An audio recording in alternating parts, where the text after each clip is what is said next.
Hey, Jim. So those of you who were at the breakfast panel, and which was moderated by my CBS colleague, Margaret Brennan, there you saw the future of CBS News. I'm what the military would call a legacy system. Built during the Cold War and repurposed for the 21st century. A couple years ago, I did a story on called the Battle Above for 60 Minutes, and it was about the U.S. Space Command. And at the time, the commander of Space Command was General Hyten, and he was one of the main characters in our story. So to get ready for this panel, I went back and I reread the transcript online of that story, and I made the mistake of continuing on and reading some of the comments. And one of the first comments I came across said, "Shame on you, David Martin, for putting those you interviewed in awkward positions with the questions you asked them. My time is too valuable to waste it with people who have no respect for our country's intelligence, nor for the people we entrust to keep us all safe." I won't read you the comments on my appearance and my IQ, and I also won't read you the one that said General Hyten ran circles around me. But now I get a second shot at him.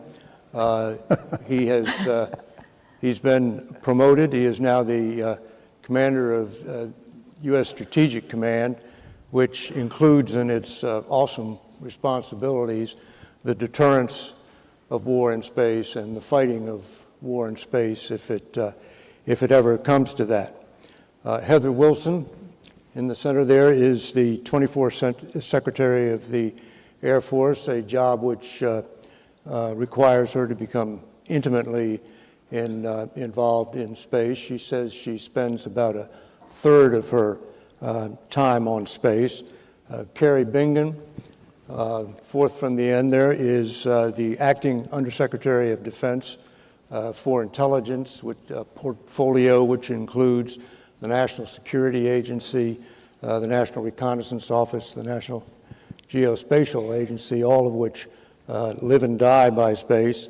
Leanne Corrett is at the end there. She is the President and CEO of Boeing Defense, Space and Security, which provides many of the systems that the other members of this panel depend on. And then here we have Congressman Mike Rogers, Republican from Alabama, but more importantly for purposes of this panel, he is the proponent of a plan to create a separate Space Corps, which as I understand it would be a entirely new branch of the military service. We'd have Army, Navy, Air Force, Marines, and Space Corps.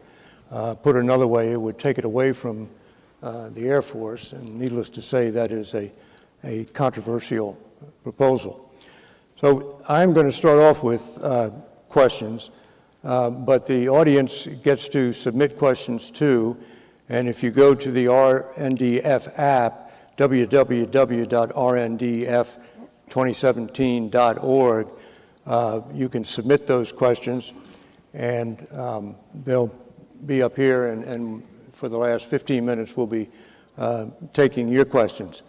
I want to begin by asking General Hyten, when you were a lieutenant colonel, you wrote that war in space is just a matter of time. Now that you've grown all those stars on your shoulders, do you still believe that to be the case? So it's good to see you again, yeah. David. I never expected to grow stars on my shoulder. One thing when you write something as a lieutenant colonel, and you never expect to grow up and be a general, be very careful what you write as a lieutenant colonel. But I still believe, I believe that any domain that humans move into will be subject to conflict. And when I looked at it 20 years ago, it just seemed obvious to me, and it was also obvious to the Chinese that I was studying at the time, that conflict was going to move into space. And if conflict is going to move into space, then our job will be the same as it is in every other domain, to deter that conflict, to make sure that conflict never happens, but if it does happen, to figure out how to fight it and win. So it's just another warfighting problem, but it's basically the same way I looked at it 20 years ago. Is the U.S. prepared to fight today in space? The U.S. is prepared to fight, but it's not prepared to fight in the future. So the strength that we have today is based on the mass and the sheer numbers of capabilities that we've put up over the years. It dwarfs any adversary that we face. And because of that, it makes it very difficult on an adversary to deny the capabilities of the United States. But we don't have warfighting capabilities built onto those systems. And our adversaries, and you heard it talked about by General Keane and others this morning, our adversaries have been watching us ever since the first Gulf War. They watched the enormous conventional power that we created that in many ways was enabled by space. And when you see that enormous capability, you have to decide, am I going to just ignore that huge advantage, or I'm going to try to do something about it? And so the Chinese and the Russians in particular, for the last 20 plus years, have been watching what we've been doing and developing capabilities, and they have not been secret about it. They've been building weapons, testing weapons, building weapons to operate from the Earth in space, jamming weapons, laser weapons, and they have not kept it secret.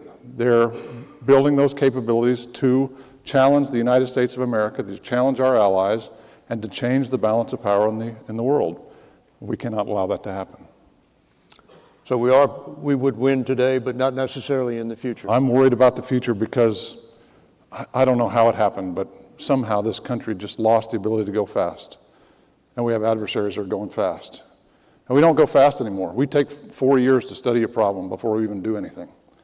We do 4 years of risk reduction for technologies that we built 50 years ago. Why do we take that much time? We take that much time because we've been able to, because of the advantage we've had over adversaries. When you look at the threat and you deal with the threat, we don't have that much time anymore.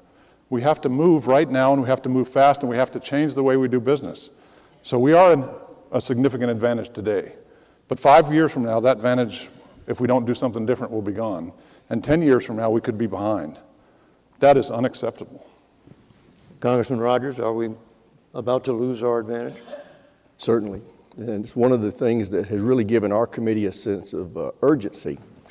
And General Hyten has enormous influence over our committee, and particularly me and the ranking member. And the picture he paints to us in both classified and unclassified setting is scary. The Chinese and the Russians have both put a much larger percentage of their defense spending into this capability than we have.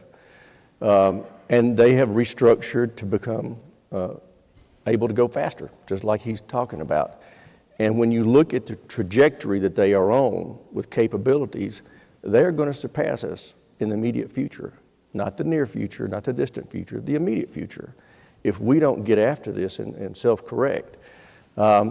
It was interesting, about a year ago, was having a conversation with General Hyten, and he was telling me and a few of my committee members that those two particular adversaries were our near peers or maybe even our peers. And literally within 12 months was saying, along with Admiral Harris, they are now our peers. That is unacceptable. You know, in my 15 years on the HASC, we have always had as a guiding principle that we did not want to send our men and women into theater where there was a fair fight. Well, we're about to be in that situation when it comes to that warfighting domain, and that's unacceptable. So I think it's imperative that we have a sense of urgency, not just as a Congress, but as a nation, that we get after this in a serious way and make sure we regain and maintain a degree of superiority in that theater. How would a Space Corps solve that problem? Well, in a host of ways. One is it would segregate the space professionals. Let me back up.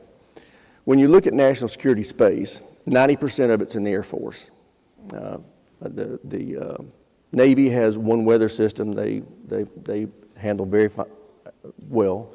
The Army does some communications, but 90% is in the Air Force. And so what we have found is that it has not been able to get the attention that it needed culturally or resource-wise to address these problems. and it has not had the ability to go fast in the acquisition process. This technology is so rapidly evolving and developing that I think it needs a unique and lean and agile acquisition system. And we felt like, after looking at all the options available, that by segregating those space professionals in the Air Force, again, where 90% of them are, into a separate organizational construct in the Department of the Air Force. It's one of the things I wanted to emphasize when you talked about us taking it away from the Air Force. We were going to keep it in the department, but just segregate those space professionals, segregate the resources dedicated to national security space, and segregate an educational system for those space professionals, and develop a culture that is focused on the number one mission for those professionals who come to work every day is space dominance. Because the problem that we found as we studied this is that just like we found with the air function in the Army 70 years ago, it was never going to be properly resourced or a culture developed around it when it was in the Army where the number one mission was terrestrial. In the Air Force, the number one mission is culturally indoctrinated into those personnel to be superior in air dominance. That is their number one mission in life, and it should be.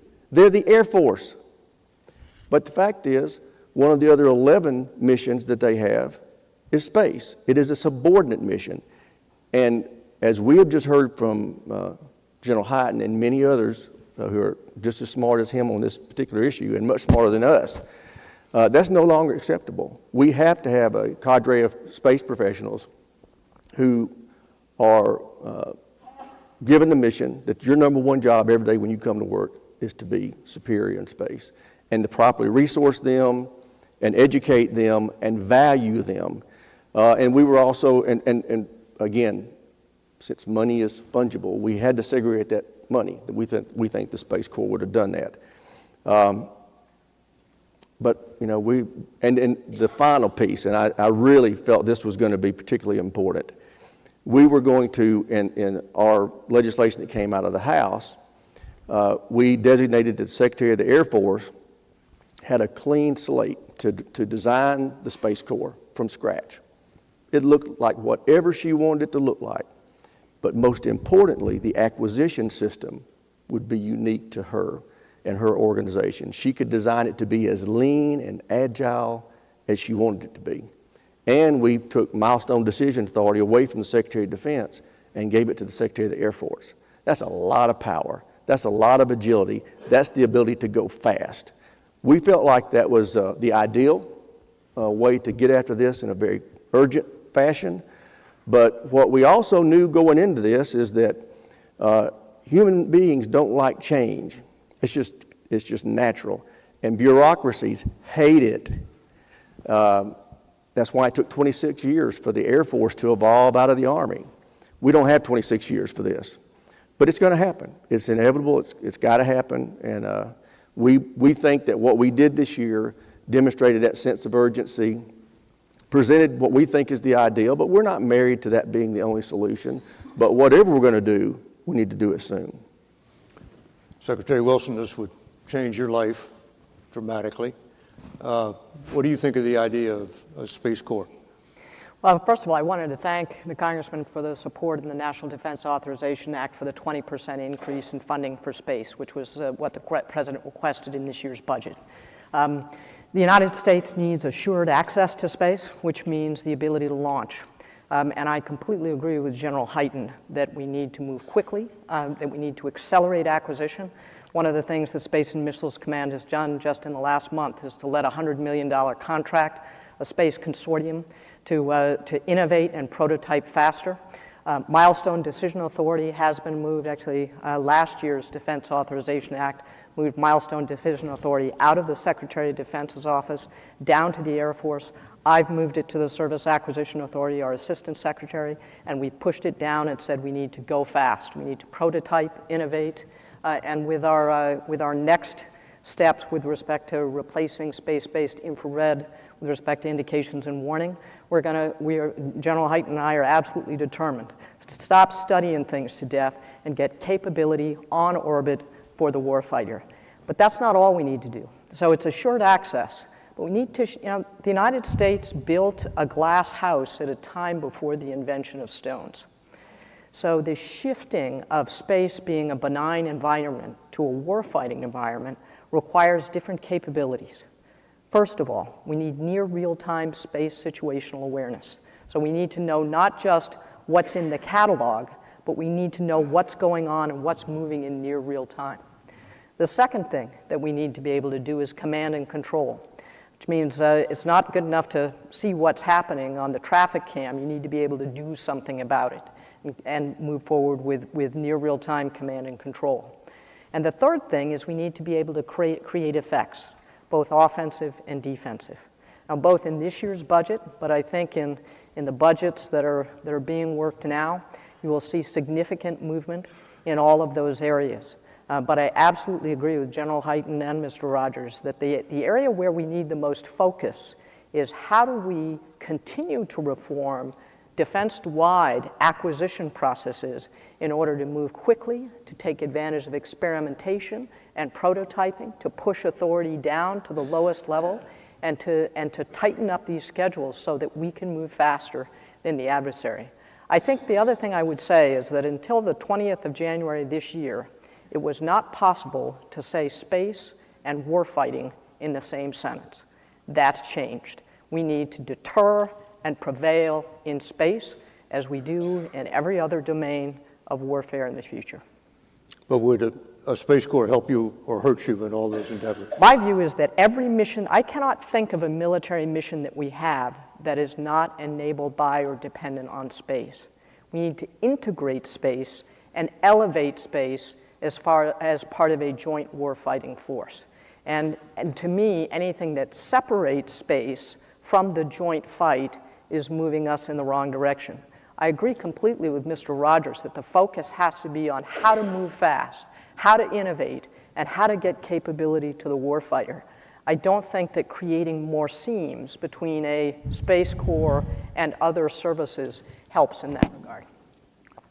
Carrie Bingen, what are the major threats to all those U.S. intelligence satellites up there? Well, if I can go back a step and just reiterate what some of my colleagues on the panel have said, space is absolutely vital to providing intelligence to our warfighters, to our policymakers, and our weapons developers. And so when we think about what just happened earlier this week, we witnessed another North Korea ballistic missile launch. North Korea, it's a denied area. It's tough to penetrate, whether with our airborne assets or human spies. Space provides a unique way for us to get access that we can't currently get via other means. It's the intelligence imagery satellites that we take pictures of movements of the missiles and launchers. It's the missile warning satellites to detect and track those launches. And then it's the analysts on the ground who process and report on that data, and then the communication satellites that relay that data to the users in the field to take action. So then when I look at that and I pair it with the threat, and the threat over the last 10 years in particular, 2007 when the Chinese tested that anti-satellite, that was a watershed moment for us. And they have not stood still over the last 10 years. They have rapidly moved forward in all areas of anti-satellite capabilities to reduce our advantage in space, everything from kinetic energy missiles from both the ground and the air, laser weapons, satellite jammers, cyber. We also have to remember that threats are not just to our satellites on orbit, but to the communication links, to the ground stations, to the user equipment. They have taken a full spectrum approach to degrading our capabilities. And I think the difference now versus where we were 10 or 15 years ago, we've been focused on Iraq and on Afghanistan, incredibly important missions. Russia, China, it's a very different game. Contested environment operations, space is critical to that, and it's forcing us to really think hard in the intelligence community about how we effectively protect those assets, how we get greater speed at scale to provide intelligence to our policymakers who aren't going to have the luxury of time. And so we're focusing across the board not only on resilient measures to put into our ISR architectures, but also measures on the ground that increase the speed of processing the deluge of data that we're getting off of our imagery satellites and our other intelligence satellites, and we're focusing on scale as well. So how vulnerable today are all those satellites that provide all that intelligence? I think one of the challenges here is physics. Satellites go in pretty predictable orbits. Any potential adversary with a science or an engineering degree knows where those satellites are going to be. And as I highlighted, there are many avenues for them to try to pursue them. So they are inherently fragile. They move in predictable orbits. So there's not much that we can do to change that. However, there are steps that we can take to protect the mission. We are designing more resilient networks. We're leveraging our allies and partners to provide greater intelligence sharing. And we're also looking at other non-space alternatives. So we're doing things across the board to try to address some of those vulnerabilities.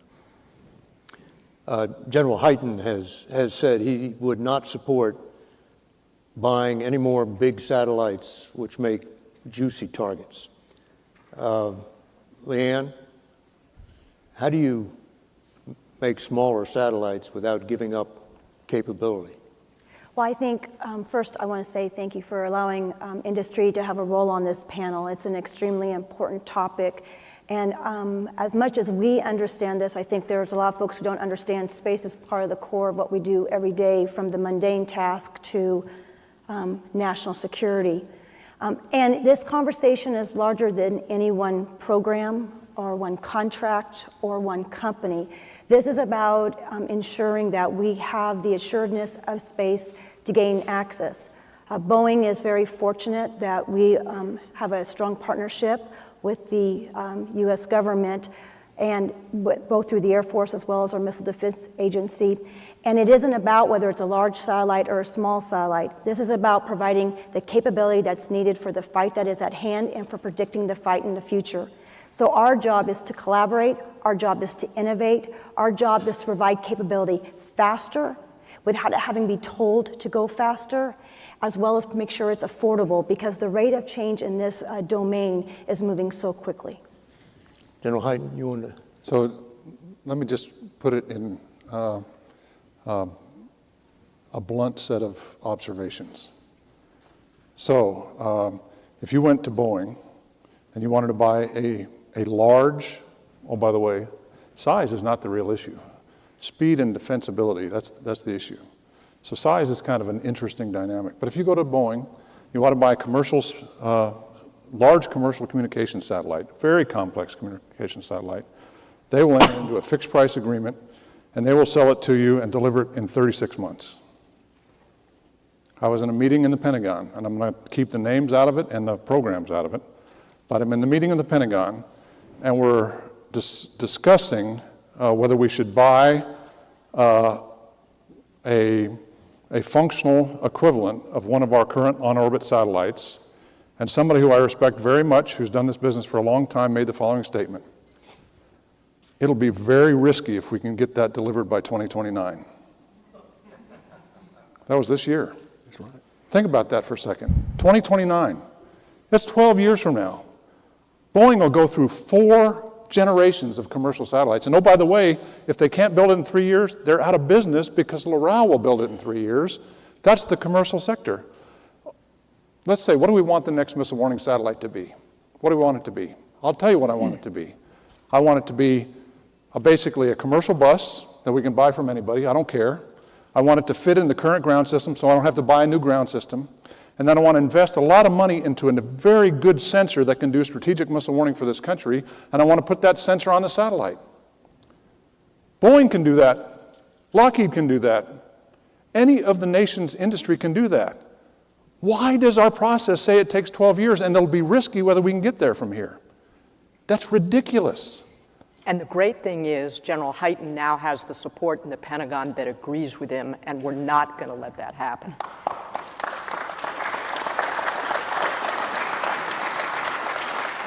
This country can do business a different way. We do it a different way all the time. All we have to do is empower the people that can make the right decisions, put the responsibilities and authorities in the right place, allow them to go fast, and we've done it time and time again. We can do it once again. It sounds like you were talking about space-based infrared system. Is that what you were talking about? I was talking about space-based. Well, I was talking about space-based infrared system on the second piece, because the Secretary started walking down that piece in her remarks, and I wanted to get that. I wasn't talking about that piece in the generic conversation I was giving in the Pentagon. But think about comm. Think about wideband communications in the current environment. When we built our current wideband communication satellites, they were designed in the 1990s. What was the commercial communication satellite industry in the 1990s? Neophyte at best, invisible, not even really there. Somehow, we think that we still have to buy wideband communication satellites this way when we have Boeing that builds huge satellites all the time, Loral builds huge satellites, Lockheed builds huge satellites. It's just a commodity. Why don't we buy it as a commodity? It's wideband communication. We buy that as a commodity, and we'll spend a lot of time and money figuring out how to do strategic missile warning and those kind of pieces. It's sitting there right in front of us. It's right in front of us, and it's not that hard, but we still try to make it hard. And it's not just the acquisition piece, and we all know this up here. There is a requirements process that is sclerotic in the Pentagon. And then there's an analysis of alternatives when in a case where this is not revolutionary technology. We're not pushing the bounds of human knowledge on some of these things. We're just trying to build something that is largely well developed and known. So just get after it and get the bureaucracy out of the way. I got to jump in, Congressman. I'm sorry. But, whenever time we have this discussion, the Congressman, the Secretary, and I, it always sounds like we're criticizing the acquisition community. That's not the case. We're criticizing everybody in this room. Everybody in this room. So let's go through the 5 pieces that have to be fixed in order to get this done. Number 1, you got to have a budget. If you don't have a budget, if you want to know why Schriever and Rickover and all the people that came forward, so their biggest advantage of going fast, in the first of every year they had a budget and they knew what they could get done. Certain budgets that are sufficient in order to, that's a critical enabler. Then the requirements process. Why would it take 3 years to build a requirements process? I can sit down with a piece of paper right now, not in this room because it'd have to be classified, but I can write down the requirements for the next generation missile warning satellite, the next generation communication satellite. I already know what they are. I don't need 3 years of analysis to do that. Then the acquisition process. The acquisition process is broken because our program managers spend all their time in the Pentagon. They run to the Pentagon all the time for approval. They don't actually execute their programs. We have to give them the authorities. They should spend time in the factories. Number 4, we have to have a test process that is efficient and tied to the need for speed, and that means we have to understand how to take risk in test, and that sometimes failure will be okay. And then number 5, the operators have to understand how to take operational risk when we come in. All 5 of those things have to be fixed, and if we only address one, we'll not solve the problem. But if we address each one of those across the board, we can make a difference. Let me talk a little bit about acquisition authorities, because this is something that has changed, and it's something that the Congress gave us, pushed authority down. As of 2 years ago, 2/3 of the major programs where we had to make decisions on major acquisition programs, 2/3 of those programs were managed within the offices of the Secretary of Defense. That is now completely reversed, so that 2/3 of those programs are now at the service level, and we've requested delegation of the rest of them. Of those that are at the service level, I am not the acquisition authority for any of them. I've given them to our assistant secretary, and we've pushed everything else down.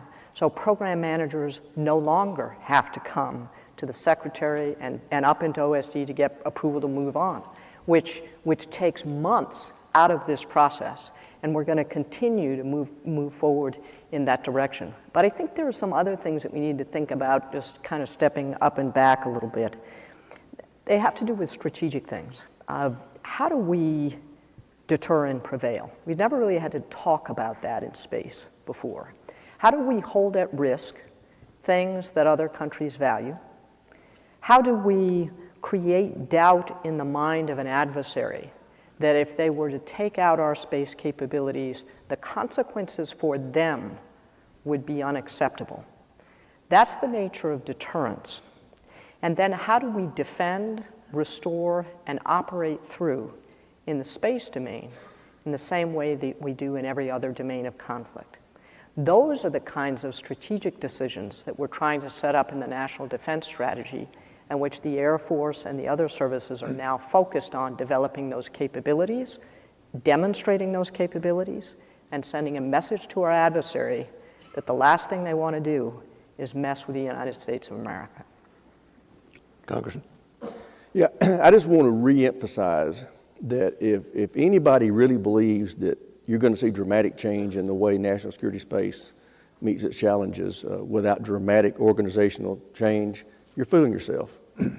The first study that came out on this that really sent alarm bells off was in 2001, the Rumsfeld Commission. And by the way, that was the first group that suggested a Space Corps as one of 4 options to address our concerns. Since then, there have been 3 GAO studies and also the Allard Commission, all of whom have said the same thing. So this is no reflection on Secretary Wilson, who is a personal friend of mine. I served with her in the Congress for 8 years. She just got here. She didn't cause this problem. But the Defense Department let this problem languish. The Air Force was not able to self-correct. They are not going to be able to self-correct as long as 60 offices can say no and cause a 12-year acquisition process. But yet nobody owns it, and nobody can say yes. That has to be changed. We are going to have to rip this out by the roots and put up a new system that not only has good acquisition, but builds a culture around space dominance that values it. One of the things I talked about early in this process was to emphasize the cultural concern is this past year there were 37 bird colonels nominated for brigadier general in the Air Force. Guess how many of them were space professionals? 1. 0 until I made that point, and then it brought 1 up. But even at 1, that's unacceptable. If you're a bright young engineer or a professional who wants a career in space and in the Air Force, but you'd like to grow some stars like this gentleman did, you're not going to choose space because you're not going to be valued. We need to make sure these bright young people who would like to have a career in space know they'll be valued, educated, and nurtured and can actually grow some stars. That's the way we're going to have superiority in space. I have to take issue with that because I think we have exceptional airmen who are wearing the badges that General Hyten is wearing. And I've met a lot of them. They're providing the first global utility to the world. They put that blue dot on your phone. That GPS is operated by a squadron of 40 airmen in Schriever Air Force Base in Colorado Springs, Colorado. And they provide it free to 1 billion people every day. It is an exciting time to be in space in the United States military. And while 1 of 37 last year became brigadier generals, actually in the last 2 cycles, a higher percentage of space officers became general officers than the average in the Air Force. So there is a tremendous opportunity. But it's not just those who come up within space. I think when General Goldfein walks into a meeting of the Joint Chiefs of Staff, or when he was the commander of the Air War in Central Command, a guy named General Mattis turned to him and said, "You're my space control authority."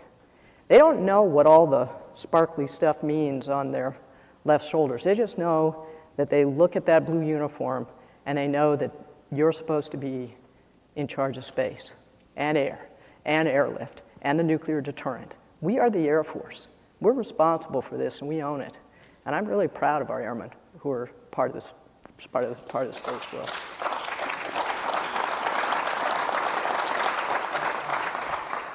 So just on the question of advancement in the Air Force, if you're in space, General Hyten here is a self-described space nerd. Geek. Geek, yeah. I insulted you. He did all right. He did all right. He's the exception rather than the rule. He was dedicated to it and decided to pursue that path despite those challenges. What I'm saying is most young professionals are going to see fewer opportunities to get to where he got. But there are people like him and General Greaves that are just wonderful examples. I want to see more of them. I personally think the Space Corps that we suggested was going to create more opportunities. Let me give you another example that we illustrated.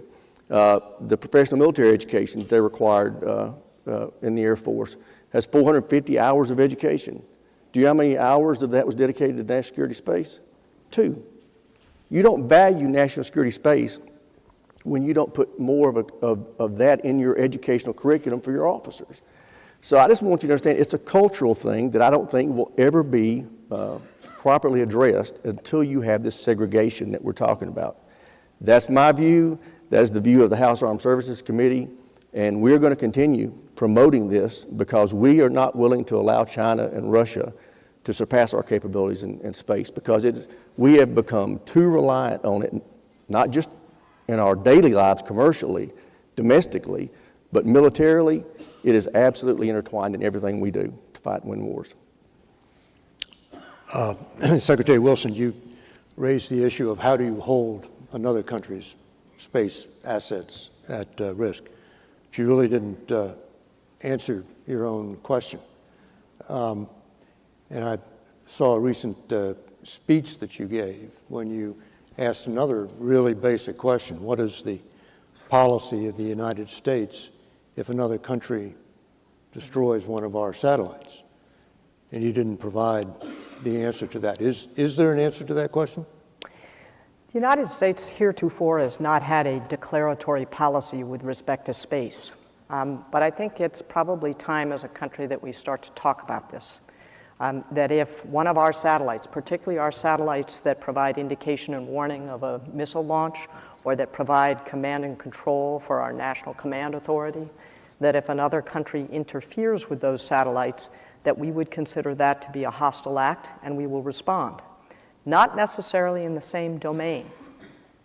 We respond across domains. When you think about it, when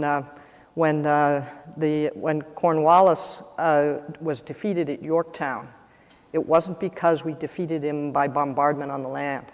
It's because he was cut off by the French from resupply at sea. We respond across domains as a nation.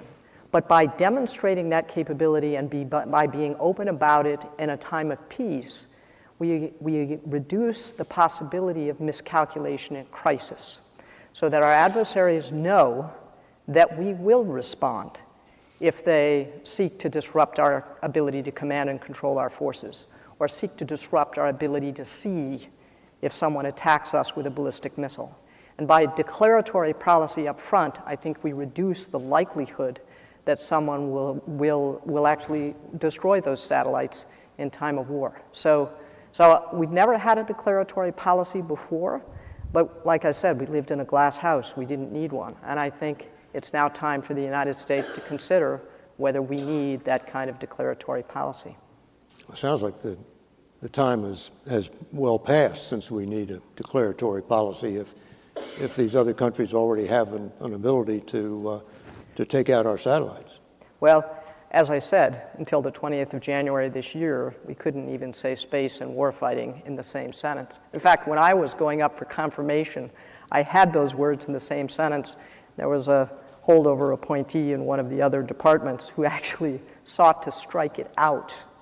And I said, you'll have to get somebody of higher rank in order for me to do that. General Hyten, airmen probably don't care that much about declaratory policy. What they care about is rules of engagement. What do I do if such and such happens? Are there rules of engagement for operating in space? No.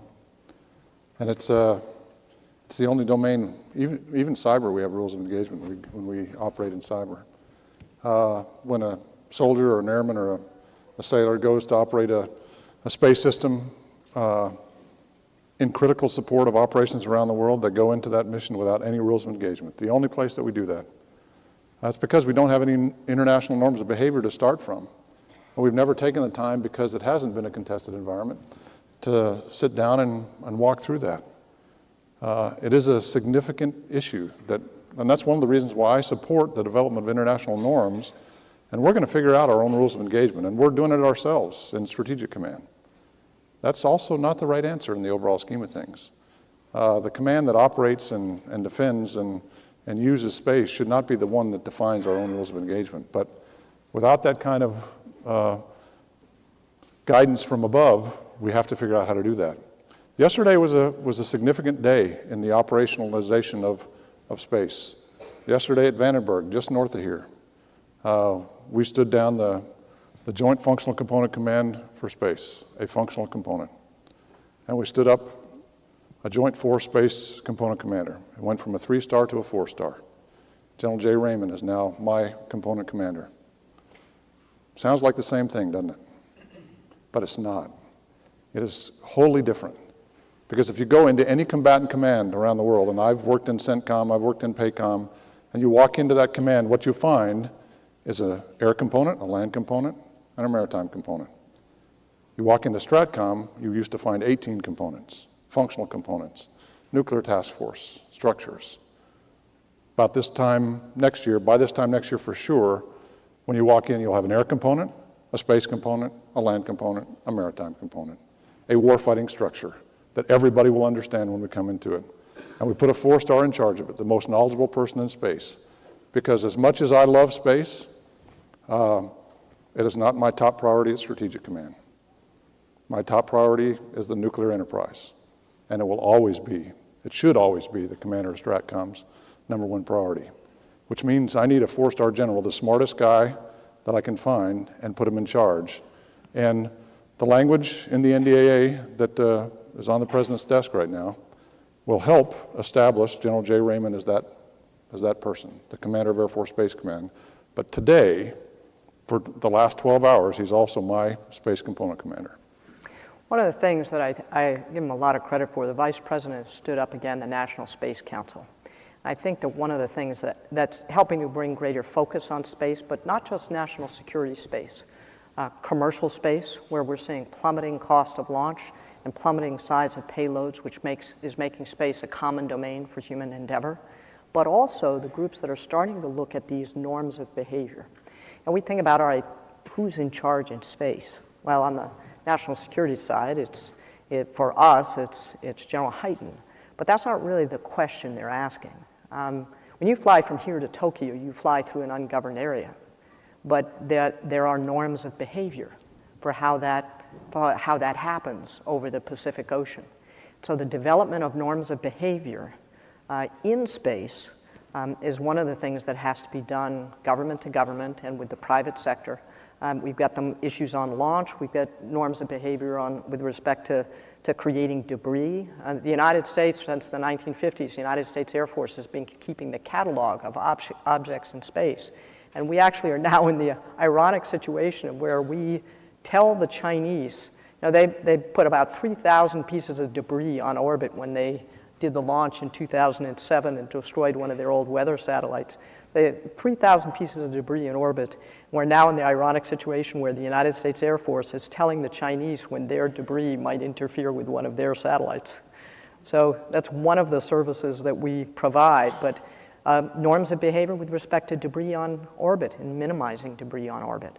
So I think there are a lot of nation-to-nation kinds of things that I think the Vice President's National Space Council will help to facilitate.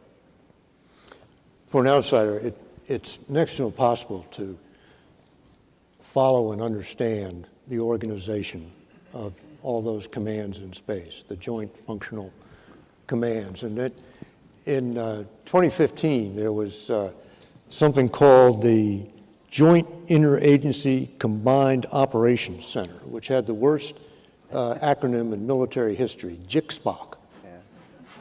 And then that got somebody with a sense of branding, and it may well have been you, changed that to National Space Defense Center. So what is the National Space Defense Center? So words are important. So when we labeled a place the Joint Interagency Combined Space Operations Center, which is basically every word associated with space in one acronym, and we said, okay, that's the place.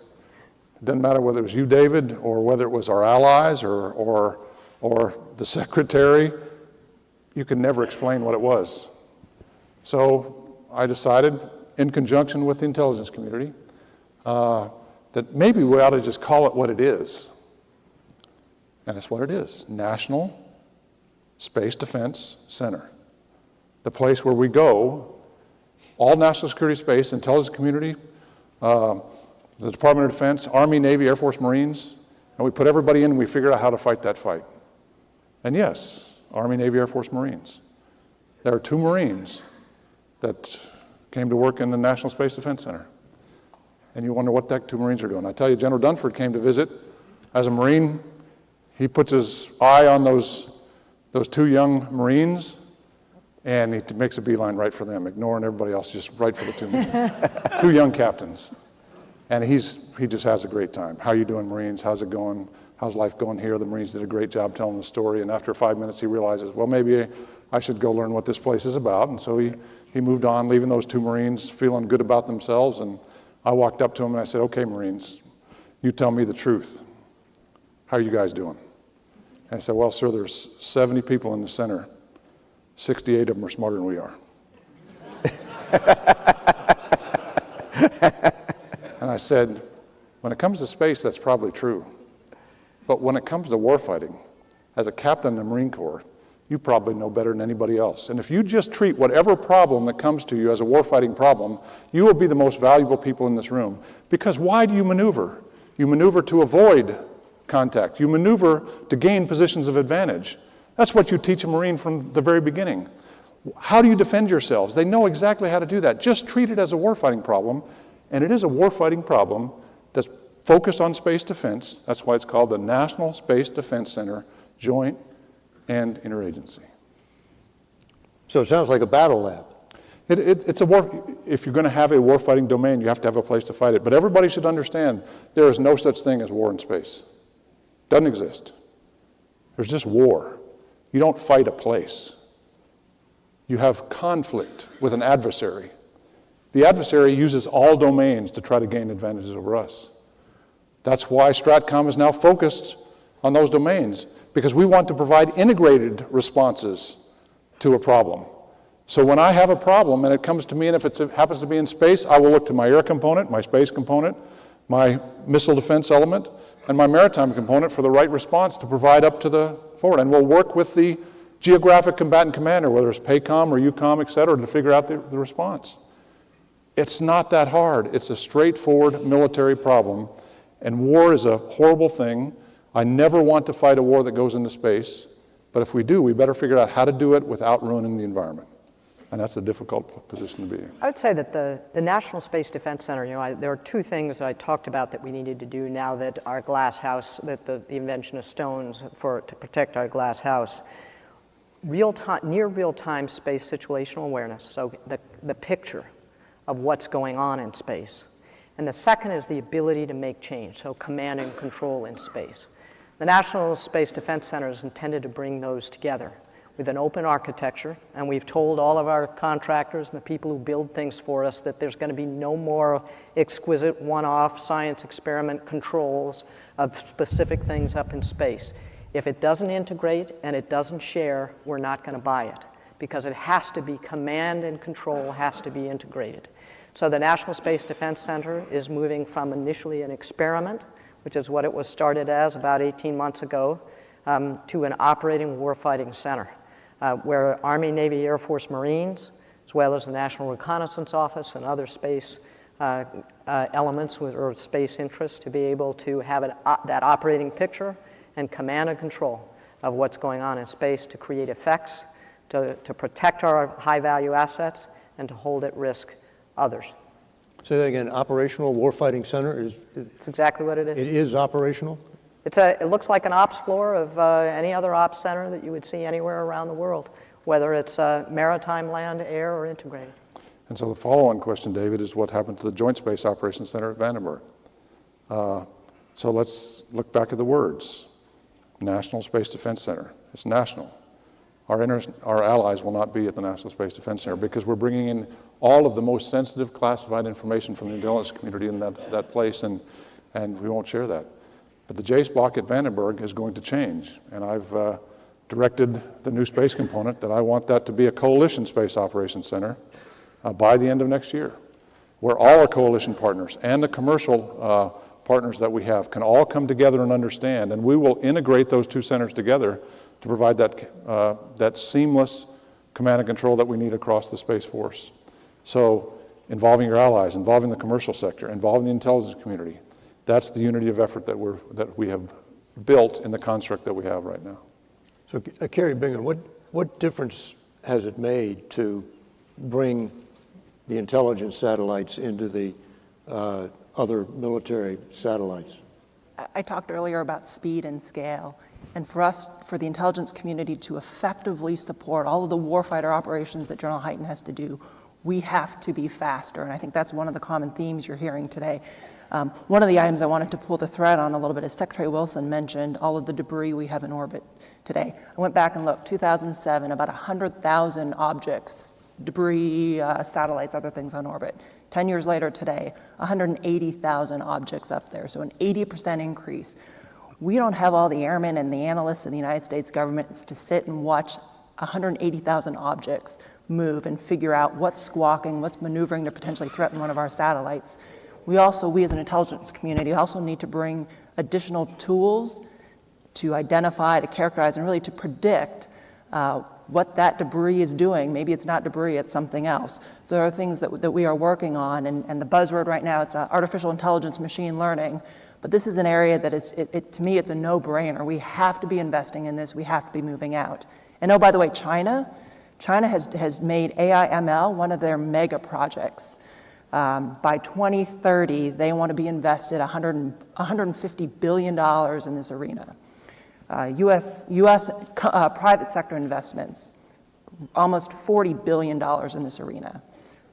We, in FY17, put $30 million into this.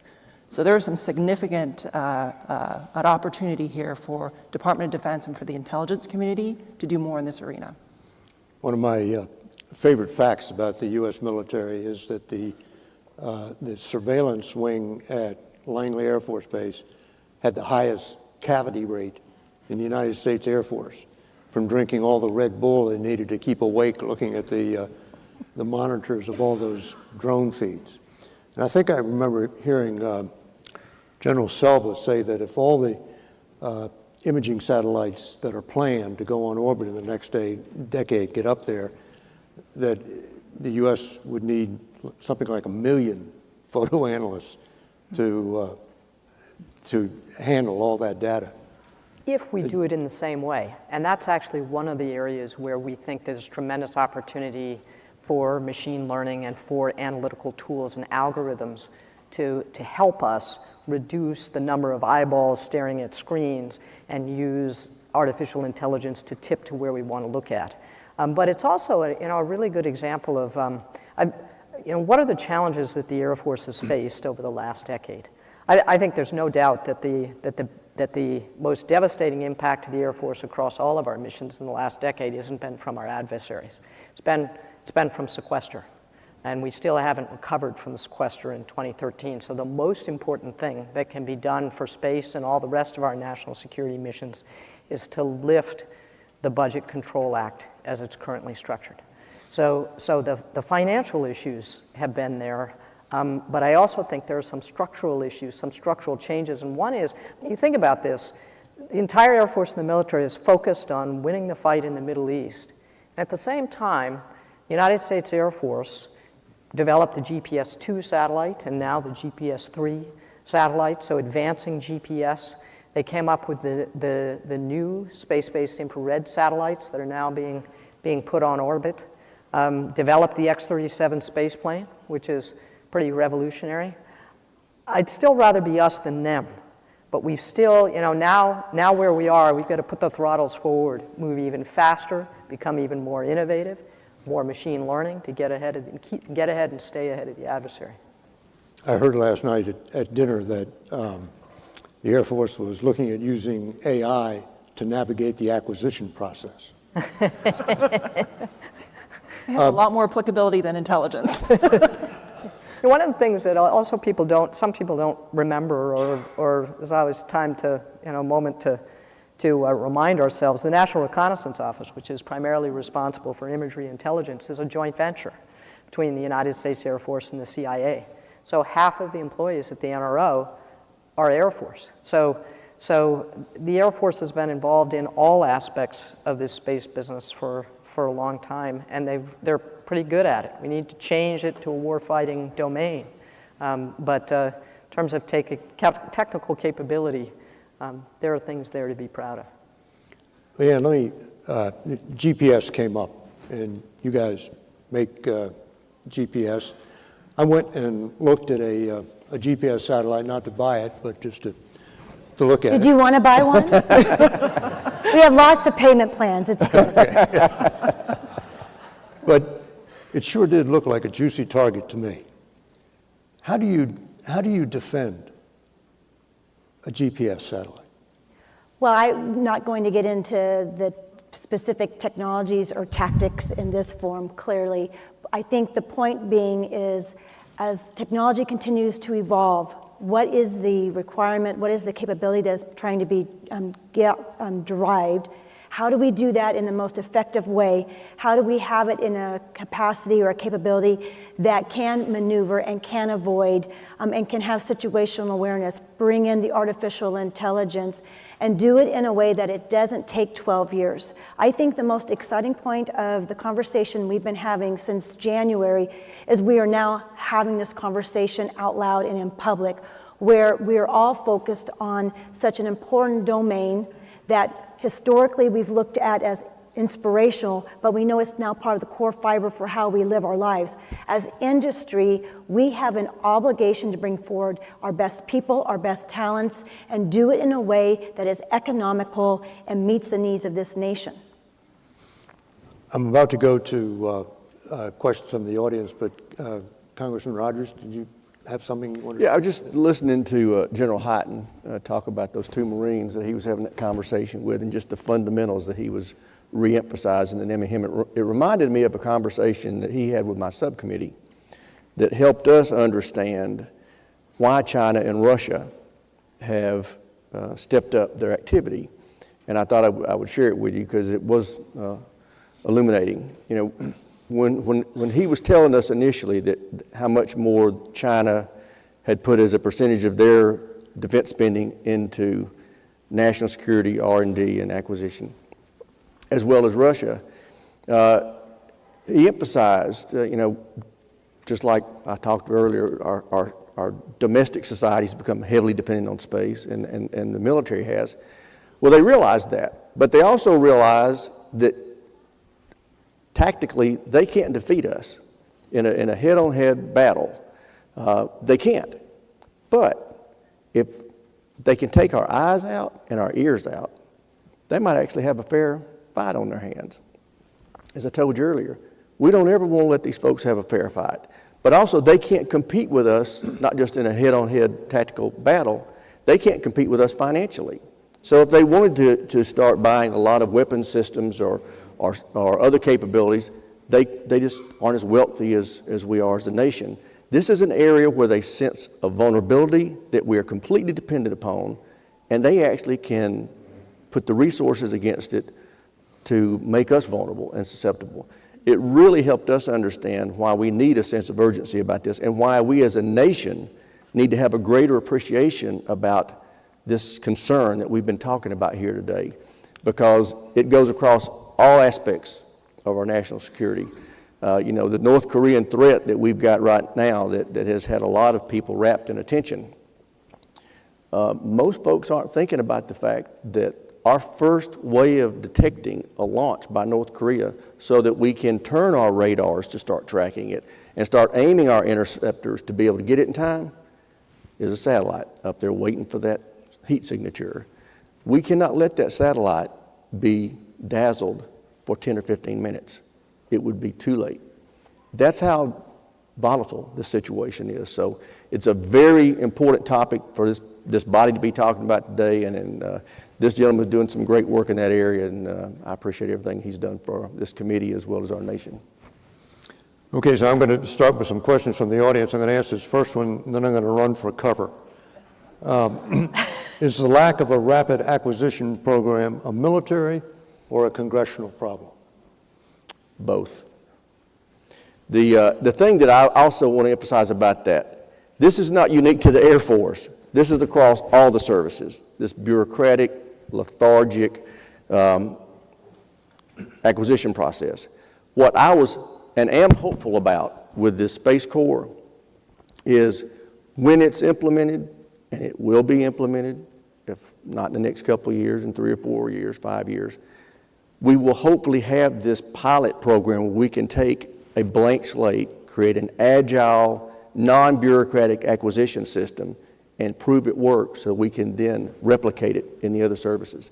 And the fact is, as we've talked about in the earlier panel, they talked about in the earlier panel, and we've talked about some here today, Congress is as guilty as it can be for being negligent in properly resourcing our military and allowing this sequester to continue.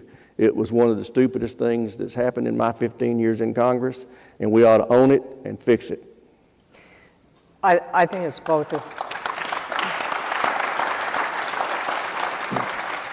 I think it's both as well. I'm testifying on the Senate side next week on acquisition, and I'm going to be bringing forward 5 additional suggestions on changes to the acquisition rules to allow us to free things up even more and go faster.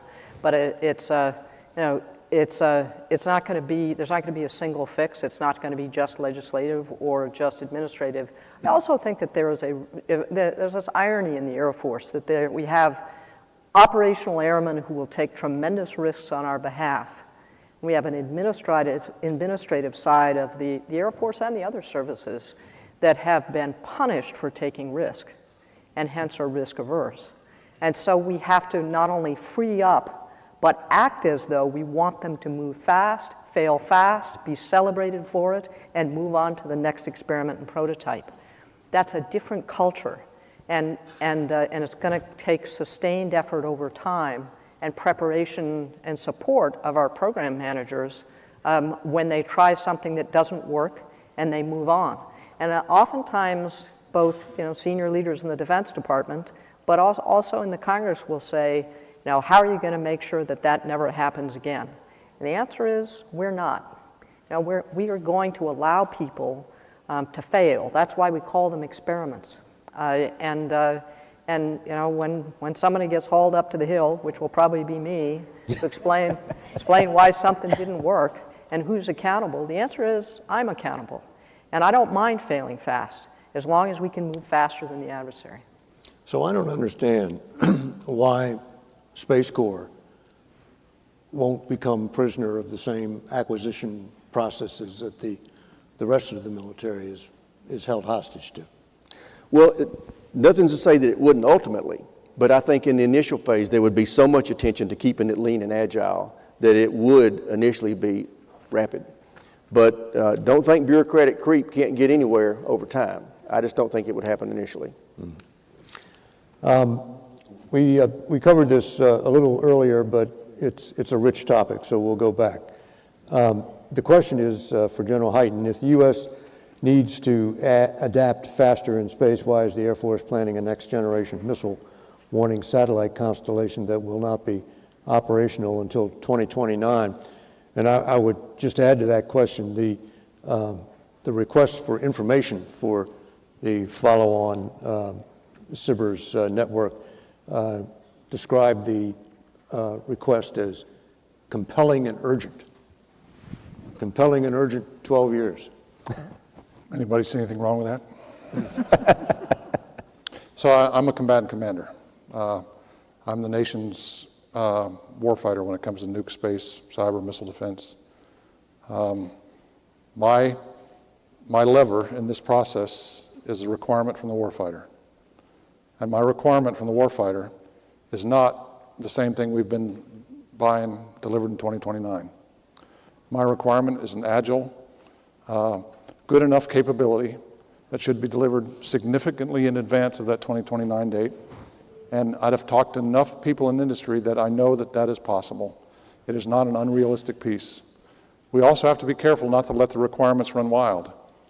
The way I described the strategic missile warning satellite a while ago, it's a simple satellite. It's not hard. But I was around for the summer study of 1995 when we defined SBIRS, the space-based infrared system, to begin with. And if you want to know everything that's wrong with SBIRS, go back to 1995. When we said, if we just put another sensor on it, we could put a stare and a scanner. Oh my gosh, you know what? We could do BA, battle space awareness, and technical intelligence. We could do missile defense. We could do theater missile warning. We could do strategic missile warning. We can do it all on one satellite. That would be awesome. $7 billion later, we're trying to chase that set of requirements. So we have to hold the requirements under control in order to go fast. but we can. And all I can tell you as the combatant commander is that I'm going to be adamant about the requirements. And I'm going to watch the requirements very closely. But it's up to the Air Force to go build it. And I think we have great leadership in the acquisition business in the Air Force right now. I think we have a great partnership with the Missile Defense Agency, who, by the way, also needs an infrared satellite on orbit to do what they need to do for mid-course characterization. And if you put those two pieces together, gosh, we could buy a lot of capabilities for the amount of money we're putting in the budget. Because guess what? There's not enough money in the budget to keep buying billion-dollar satellites and putting them up and then trying to defend them. Can't get there from here. But if you can make them $200 million satellites, $100 million satellites, all of a sudden, all kinds of opportunities open up. We have to go down that pathway. We have to. And I can't control the acquisition process, and I won't. But I can control the requirements that come out of the combatant command, and I will do that. One of the unsung heroes of the Air Force was a guy named John Boyd, who was really the father of both the A-10 and the F-16 in some ways. And he was an iconoclast. He was always clashing with the kind of official structural Air Force. And I'm so tempted sometimes to kind of take one of the lessons from John Boyd, which is no request for proposal will be longer than 30 pages, and every proposal back to the Air Force can be no longer than 50, and it better be dense with real specific proposal stuff. So there are things that we can do that take us back to our roots as bicycle mechanics, who get things done and don't let the paperwork slow us down. So just out of curiosity, why is the need for a new missile warning satellite so urgent and compelling? So the Secretary described it pretty well. I was just watching it the other night. Every missile that comes off the planet is seen first by one of our overhead missile warning capabilities. The first SBIR satellite launched quite a while ago now. We have 6 in the acquisition change to buy, and then we have to decide what we're going to buy after that. Oh, by the way, those 6 satellites are not easy to defend, and that is a significant problem in itself. So we have to make sure we continue to provide that capability to the warfighter. Every day, it's one of the most important missions Stratcom has, is missile warning for the nation and the world. We have to make sure that it's there. But in order to make sure that it's there, it has to survive on orbit. It can't be a target that is easy for an adversary to get after. So we have to put both of those things together. And the way you put both of those things together is that, if you only put one sensor on the satellite and then it's strategic, guess what? With the sensor technology today, I also believe that you put it up on orbit, what you see is going to blow you away.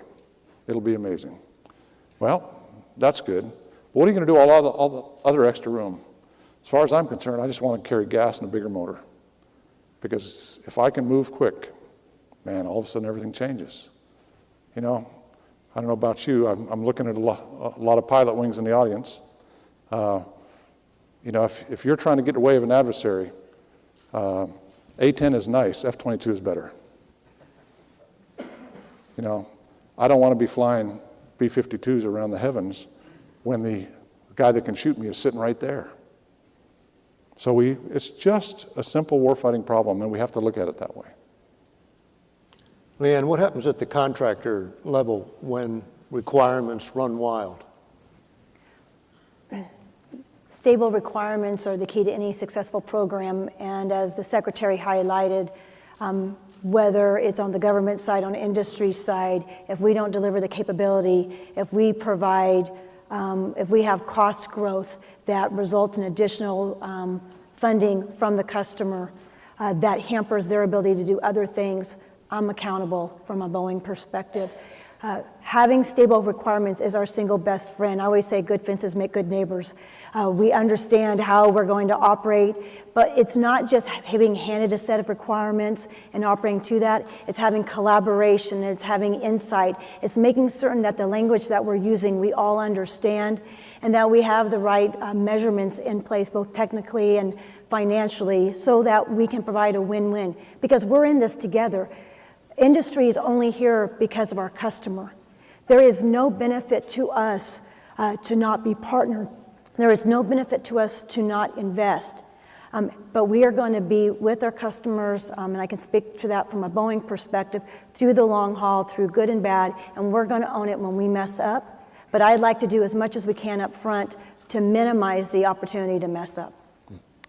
So when I was a lieutenant and a captain, I was an engineer in the acquisition business. It's one of the reasons I'm so passionate about it now. But I always remember the person I wanted to grow up to be was the colonel, who was the program director. I didn't want to grow up and be the general, for gosh sakes. That's just horrible. But the colonel was, why did I want to be the colonel? Because they had the authority and responsibility to get things done. And they were going to be the ones that delivered GPS for the world and DSP for the world and DMSP for the world. They were the ones that changed warfare. They're the ones that delivered all the capabilities. And I remember a couple of big failures, and I remember the firings that came with those failures because we held them accountable. And I also remember there was 10 people lined up to take those jobs because they wanted, put me in, coach, I can get it done. Now we're having trouble keeping colonels in the acquisition business because we don't give them the authority and responsibility. That's changing now with the Secretary's leadership. That's changing now with the leadership in OSD. But we have a culture that is going to be difficult. But man, when the lieutenants and the captains start wanting to be the colonels again, that'll be the day we get it right. You know, I mentioned that we've been given a lot more authorities that were delegated down to the service from the Office of the Secretary of Defense. In fact, they gave us 8 more yesterday, so they've delegated more down. Secretary Lord did. But of our second level programs, we call them Acquisition Category 2, there are 42 of them. All 42 are now with the Assistant Secretary. Of the third level, which is average $70 million kind of programs, there are 373 of those. 274 of those are now at the full colonel level or below. So we have pushed authority back down to the colonels. We need to make sure those colonels have the skills, abilities, education, training to be able to do those jobs. I met recently with our program managers, and they are all, busting buttons because they're going to make this work. And we're going to get out of their way, and we're going to keep the bureaucracy out of their way for cost, schedule, performance, and to get the capability of the warfighter, which is what they get up every morning to do, is to support the guys and gals on the line who are taking the fight to the enemy. And that's a tremendously satisfying piece of work. When we were doing the story on Space Command 2.5 years ago, you told me about a program which was designed to find out what's going on in geosynchronous orbit. And we've been talking around about the importance of geosynchronous orbit with the missile warning satellites. And so you told me that you'd put up these 2 geosynchronous space situation awareness satellites, but they weren't operational when we were talking. They've been operational now for 2 years. What have they found? We have 4 now. 4. Well, I won't tell you what they found. But I can tell you that our adversaries know that they're there, watch them very closely, and understand that if there's anything that goes on in that critical real estate in space, we can watch it, we can take a picture of it, and we can figure out something to do about it. That's deterrence when it comes right down to it. Deterrence is, the fundamentals of deterrence haven't changed. And it's my command's #1 priority. It's the ability to impose cost on an adversary, which is what you think when you get to the nuclear business. It's the ability to deny benefit to an adversary and making sure you're credible and it's communicated well. Space actually focuses more on the deny benefit side to deter than it does on the imposed cost side. And one of the ways you do that is having exquisite situational awareness, which those satellites provide in the geosynchronous orbit, which is a very powerful deterrent to our adversary because there's nothing they can put 22,300 miles above the Earth now that we won't know about. You said that with 4 seconds left. So we have come to the end of our panel. I want to thank everybody up here on the stage for answering the questions, and I want to thank everybody in the audience for being patient listeners. Thank you.